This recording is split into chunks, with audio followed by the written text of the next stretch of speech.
অলচিকি ভাষায় পঠন পাঠনের দাবিতে কেশপুর কলেজে বিক্ষোভ ভারত জাকাত মাঝি পরগনা মহলের সদস্যদের। তাদের দাবি অলচিকি ভাষায় স্নাতক স্তরে পঠন পাঠন শুরু করতে হবে। দাবি পূরণ না হলে অনশন বিক্ষোভ চালানোর হুঁশিয়ারিও দিয়েছেন তারা। অলচিকি ভাষায় পঠন পাঠনের দাবিতে বিক্ষোভ কেশপুর কলেজে। পশ্চিম মেদিনীপুরের কেশপুর ব্লকের কেশপুর সুকুমার সেনগুপ্ত মহাবিদ্যালয়ের সামনে অবস্থান বিক্ষোভ ভারত জাকাত মাঝি পরগনা মহলের সদস্যদের। জানা গেছে, দীর্ঘ 2 বছর ধরে কেশপুর কলেজে আদিবাসী সম্প্রদায়ের মাতৃভাষা অলচিকিতে পঠন পাঠনের জন্য আবেদন করেও কোনো সদুত্তর মেলেনি। আজ অবধি কোনো অধ্যক্ষের কাছ থেকে কোনো সদুত্তর না পাওয়ার ফলে আজ কেশপুর কলেজ রোড আটকে অবস্থান বিক্ষোভে বসে ভারত জাকাত মাঝি পরগনা মহল। তাদের একটাই দাবি, অবিলম্বে কেশপুর কলেজে তাদের মাতৃভাষা অলচিকিতে স্নাতক স্তরের পঠন পাঠন চালু করতে হবে। তাদের দাবি পূরণ না হওয়া পর্যন্ত তারা অনশন বিক্ষোভ চালিয়ে যাবে বলে জানিয়েছেন ভারত জাকাত মাঝি পরগনা মহলের সদস্যরা। তাদের দাবি, অন্যান্য সমস্ত কলেজ সহ কেশপুর কলেজেও সাঁওতালি ভাষাতে পড়াশোনা করার সুবিধা শুরু করতে হবে অবিলম্বে। আন্দোলনরত ছাত্রদের কথায়, দান নয়, অনুদান নয়, মাতৃভাষা আদায়ের এই আন্দোলন। এই বিষয়ে কলেজ কর্তৃপক্ষের কোনো প্রতিক্রিয়া পাওয়া যায়নি। কলেজ গেটের সামনে প্লাকার্ড হাতে নিয়ে আমাদের শিক্ষা চাই সাঁওতালিতে। প্রত্যেকটা কলেজে কিছু কিছু কলেজে শিক্ষা চলছে সাঁওতালিতে, শুধু কেশপুর কলেজে নেই।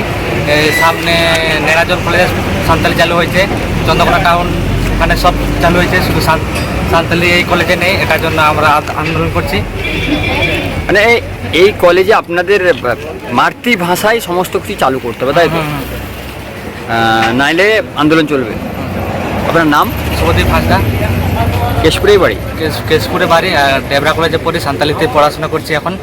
ওটার জন্য এখানেও আমাদের কেশপুর থানার মধ্যে একটা তো সাঁওতালিতে করা দরকার, ওটার জন্য এসেছি। আজকে হঠাৎ কেশপুর কলেজের সামনে কেন আপনাদের? আমরা হঠাৎ বলতে 22 সাল থেকে আমরা নিবেদন করছি, প্রিন্সিপাল সাহেব ওনার সঙ্গে সাক্ষাৎ করছি, ডেপুটেশন দিয়েছি।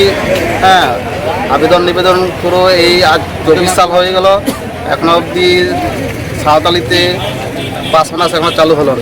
তার জন্য আমরা আজ অনশন বাধ্য হয়েছি। যতক্ষণ সড়ক না হচ্ছে আমরা অনশন চালিয়ে রাখবো এবং আছি, আমরা থাকবো। 2022 সাল থেকে 2024 আপনারা কি কোনো সঠিক উত্তর কেশপুর প্রিন্সিপালের কাছ থেকে পান? না, আমরা এই আমরা কোনোভাবে আমরা সঠিক রিপোর্ট পাইনি। না থাকার জন্য আমরা অনশন বাধ্য হয়েছি, যাতে পাস চালু হয়। আপনাদের মূলত মানে দাবিগুলো কি কি আছে? এই যে ডেপুটেশন দিয়েছিলেন 2022 সালে, দাবি একটাই দাবি আছে, মাতৃভাষা শিক্ষা চাই। আমাদের অলচিকি ভাষা মাতৃভাষা শিক্ষা চাই, তার জন্য আমরা এই অনশন করছি। কতদিন এই অনশন কতদিন থাকবে? যতদিন না শর্ট আউট হচ্ছে ততদিন আমরা অনশনে থাকবো। আগামী দিনেও আজও আছি, আগামী দিনেও থাকবো।